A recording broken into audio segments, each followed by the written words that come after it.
So, dear one, there is this particular video about Apostle Johnson Suleiman. You're gonna love this video. I came about this video, I was like, wow, this man actually is a practical preacher. Listen to this article from him and you will love it. Let's watch it. Praise the Lord. There is a generation where a man will tell a young lady, he won't say anything. He's making advances, he say no. And as a lecturer, he waits for her during his examination and tell her, you will not graduate. Like, you don't have children yourself. There are people going through punishment today because of the wickedness of their father. When people hear their father's name, say, is your father? Say yes. You will suffer today. What your father did to me, you will suffer. I was in the airport. We were scanning our bags. And somebody just brought the bag. They said, the NDLEA said, put your bag aside. Put your bag. What do you have inside? Where's your passport? As they saw, the man saw the passport.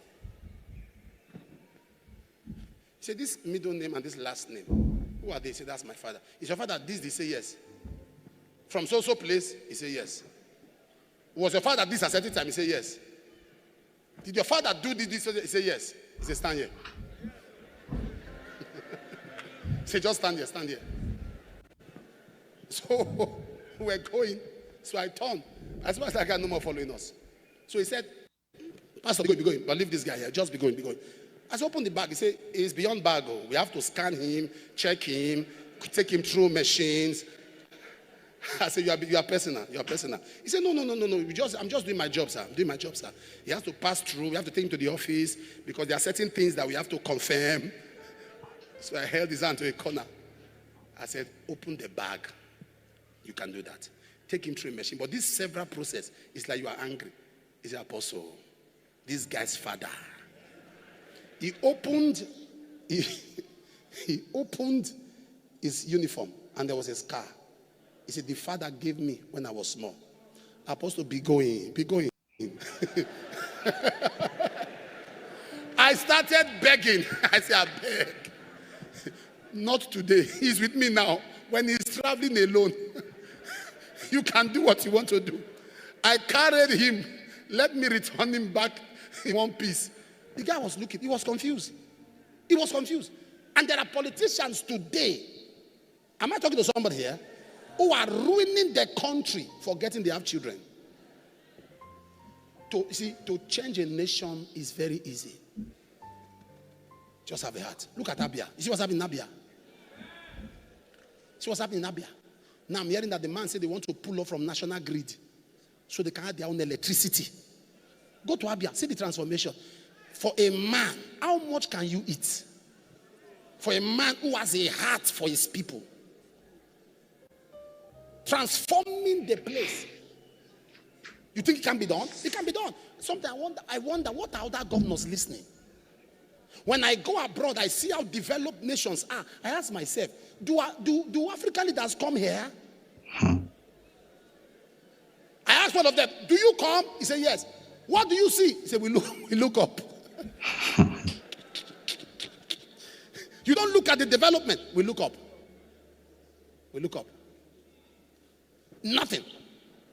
It's easy to change, but wickedness. That's the generation we are living in.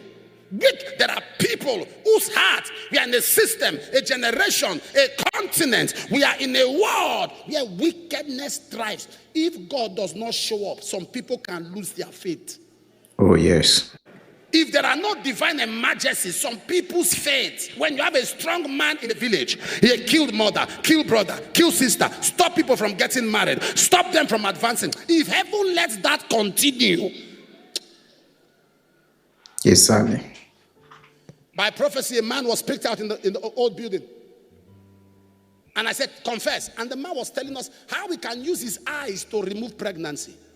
How many of you are in that service? How he can use his eyes. A woman is pregnant. All he has to do is fix his gaze. He has houses in Lagos. He said every house he has, Port Harcourt, Abuja, all his houses in Lagos, he laid the foundation with a little baby. Fleet of cars, he has a transport line. And wealthy man. But when judgment came, he said, started going for every that he knows pastors who are real. He knows pastors who are of God. He said, that's why he came. I asked him, so where People are actually doing things. Oh, if you are listening to messages like this, you might think that it's a story.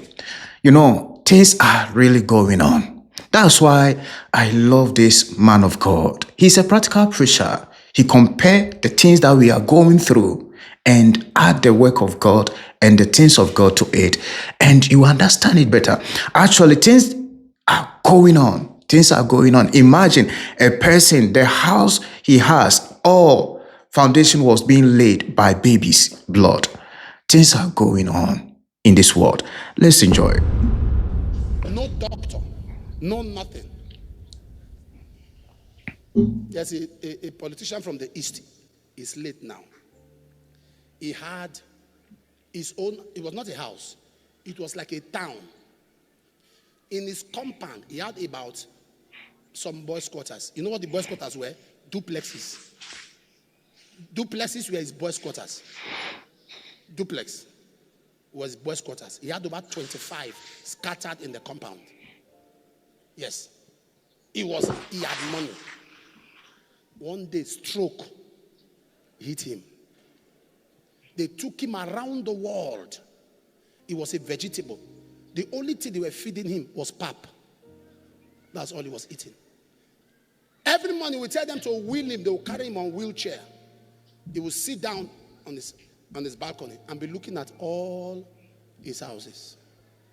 The compound could host 2,000 people quietly. They would do events silently. He was on the wheelchair. He died not long ago. Some of you know what I'm talking about. He was there for years. They put money, dollars in bags, but died like a chicken. When you are wicked, always remember you won't live forever. Oh, yes. Oh, yes. You won't live forever. Exactly. You won't live forever. You are hiring people. They work for you. You don't pay them. You borrow money. You don't pay. People trust you. They give you money in trust. Now pay back. You have become a motivational speaker. How much am I owing? Even Nigeria is owing. The country is owing. Africa is owing. How much am I even owing?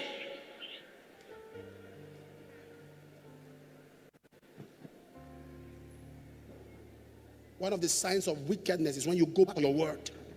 When you say something, you go back on it. Somebody tell your staff there's no money, but you are changing cars.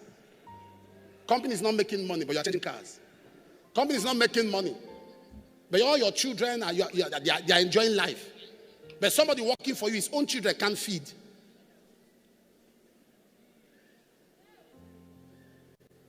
Are you following what I'm talking about? The level of wickedness we are seeing.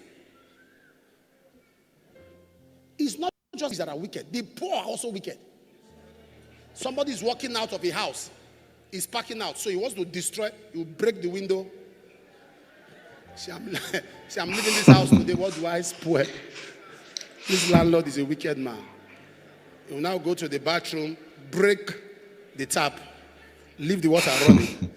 So what else do I do now? Let me break these tiles. People don't understand that poor people are wicked too.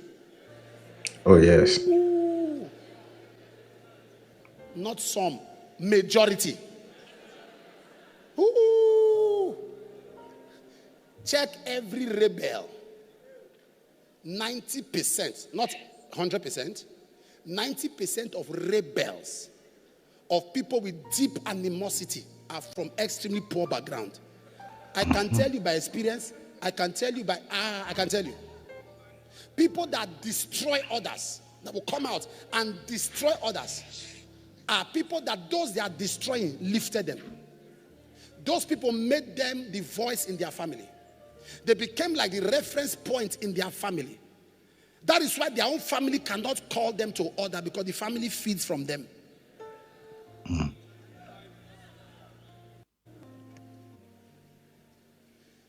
The Bible says we should take care of the poor. It didn't say we should invest in them. Feed the poor. It didn't say open salon for poor. What you owe the poor is to just give them support. I'm telling you, poverty is relative. Poverty in values. When you want to lift up somebody, check who in the family does he listen to? Who can call out to order? There are some of them, nobody can call them to order. Nobody can tell them stop. Are you following me? You see the wickedness. Do you know why the political leaders in Nigeria will continue now? Because those who are speaking the truth against bad governance, they are saying the truth, but they are wicked. They are condemning corruption. They are condemning evil, but they themselves are oppressors. They attack leadership, but don't attack them. If you attack them, you're in trouble. But the leaders they are attacking are embracing even their enemies. I don't know if you are following me. The leaders embrace their enemies, embrace everybody. Whether you insult them before, they will bring you back. Whether you say anything about them, they will call you back, make you ambassador, and, and just welcome you. They will do all that. So guess what? They are winning more people. Meanwhile, those who are speaking the truth, according to them, are even insulting people in comment section.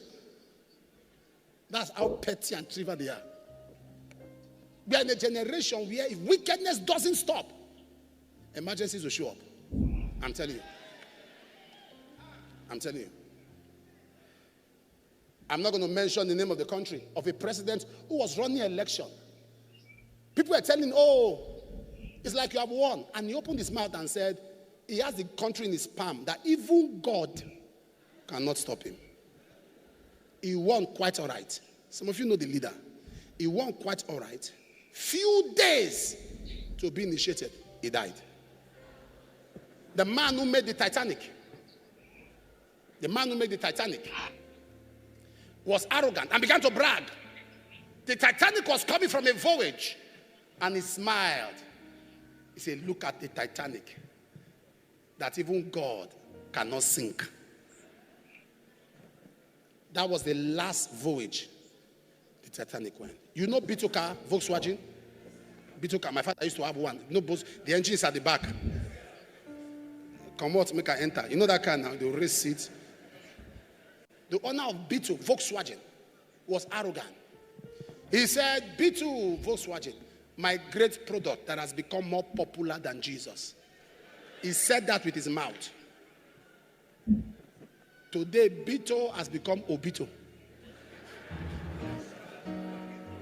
No, man, ask teenagers. Ask teenagers here if they know what is Beetle. They don't know what is Beetle. There are many young children now that don't know what is Volkswagen. Am I talking to somebody here? It became arrogant, so God made sure that was the end of its reign. Wickedness. I just wish I'm talking to somebody here. In all you do to people, please remember, won't live forever. God bless you. I believe you've learned something from this short video. I learned a whole lot. But one of the things that I took as a moral lesson is that whatever thing that you do on this earth, always remember that you will not live forever. God bless you. If you have been blessed by this video, please do me a favor by liking and subscribing, and God will bless you. I will see you with another video. Take care. Bye-bye.